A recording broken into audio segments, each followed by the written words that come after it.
Even next ہمارا next topic ہے سے کا قانون زرعی سسٹم کے تحت۔ اب ہم دیکھتے ہیں اس میں کہ سے کا قانون، پہلے ہم نے دیکھا کہ سے کا قانون بارٹر سسٹم کے تحت تو ثابت ہو جاتا ہے، یعنی بارٹر سسٹم میں رسد اپنی طلب خود پیدا کر لیتی ہے اور معیشت میں توازن رہتا ہے، طلب و رسد کا، اور بے روزگاری پیدا نہیں ہوتی۔ لیکن اب ہم نے دیکھنا ہے کہ کیا سے کا قانون زرعی سسٹم کے تحت پورا ہوتا ہے؟ زرعی سسٹم سے مراد ایسا سسٹم ہے جس میں اشیاء کی خرید و فروخت زر کی مدد سے ہوتی ہے۔ کلاسیکل ماہرین کے نزدیک سے کا قانون منڈیا ایک زرعی معیشت میں بھی لاگو ہوتا ہے۔ کلاسیکل کہتے ہیں کہ سے کا قانون جتنا بارٹر سسٹم میں لاگو ہوتا ہے اتنا ہی زرعی سسٹم میں بھی لاگو ہوتا ہے۔ اس کی وضاحت وہ اس طرح کرتے ہیں کہ ایک زر والی معیشت میں جب لوگ اشیاء و خدمات پیدا کرتے ہیں تو ان کے بدلے انہیں معاوضے حاصل ہوتے ہیں، یعنی عاملین کے طور پر جب لوگ کام کر رہے ہوتے ہیں، اشیاء و خدمات پیدا کرتے ہیں تو اس کے بدلے ان کو معاوضے ملتے ہیں، اور جو کچھ وہ کماتے ہیں انہیں وہ ان اشیاء و خدمات پر ہی خرچ کر دیتے ہیں جو انہوں نے پیدا کی ہوئی ہوتی ہیں۔ ٹھیک ہے، یعنی کام کر کر جو کمانا ہے، جو چیزیں انہوں نے پیدا کی ہیں اس کے بدلے ان کو معاوضے ملتے ہیں۔ جب ان کو معاوضے ملتے ہیں تو انہوں نے انہی اشیاء و خدمات پر خرچ کر دینے ہوتے ہیں جو انہوں نے پیدا کی ہوئی ہوتی ہیں۔ اس طرح اگر عاملین پیدائش اشیاء و خدمات کو پیدا کرتے ہیں تو آجرین انہیں ان کے بدلے معاوضوں کی ادائیگی کر دیتے ہیں، اور عاملین پیدائش جو معاوضے کماتے ہیں وہ معیشت میں مجموعی طلب کی نمائندگی کرتے ہیں۔ وہ کیوں مجموعی طلب کی نمائندگی کرتے ہیں؟ کیونکہ انہی معاوضوں سے انہوں نے چیزیں خریدنی ہوتی ہیں، طلب کرنی ہوتی ہے، اور جو اشیاء و خدمات پیدا ہو چکی ہوتی ہیں وہ مجموعی رسد کی نمائندگی کرتی ہیں۔ عاملین پیدائش اپنے کمائے ہوئے معاوضوں کو انہی اشیاء و خدمات کی خریداری میں لگا دیتے ہیں جو انہوں نے پیدا کی ہیں۔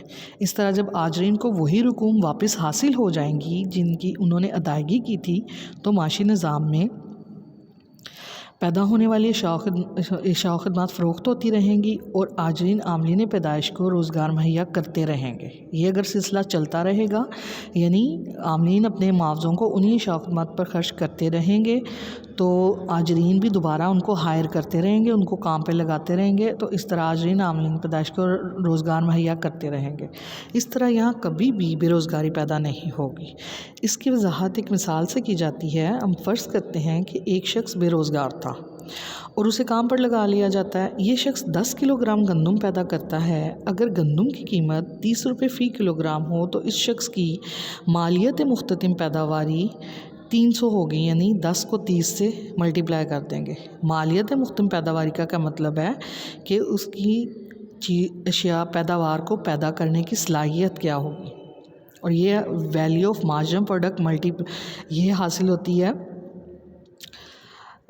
مارجن پروڈکٹ یعنی مختتم پیداوار کو چیز کی قیمت سے ضرب دینے سے۔ ٹھیک ہے، 10 جو ہے وہ 10 کلو گندم تھی، اس کو 30 قیمت سے ملٹیپلائی کیا تو 300 آ گئی۔ لہٰذا اگر اس شخص کو اس کی ویلیو آف مارجن پروڈکٹ کے برابر معاوضہ دیا جاتا ہے تو وہ شخص ان کمائے ہوئے 300 روپوں کو اسی 100 کلو گرام گندم پر خرچ کر دے گا جو اس نے پیدا کی ہے، اور وہ 300 روپے طلب کی نمائندگی کرتی ہیں، جبکہ 10 کلو گندم رسد کی نمائندگی کرتی ہے۔ ٹھیک ہے، جو روپوں کی فارم میں ہوگی وہ طلب ہو جائے گی، اور جو چیز اس نے پیدا کی وہ رسد بن جائے گی۔ اس طرح معیشت میں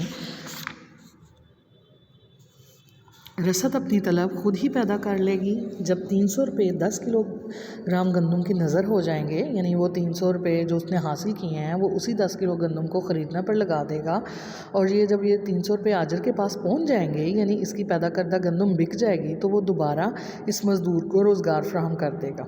اس طرز پر پوری معیشت میں عاملین پیدائش اشیاء و خدمات پیدا کرتے ہیں اور آجرین کے بدلے انہیں معاوضے دیتے ہیں۔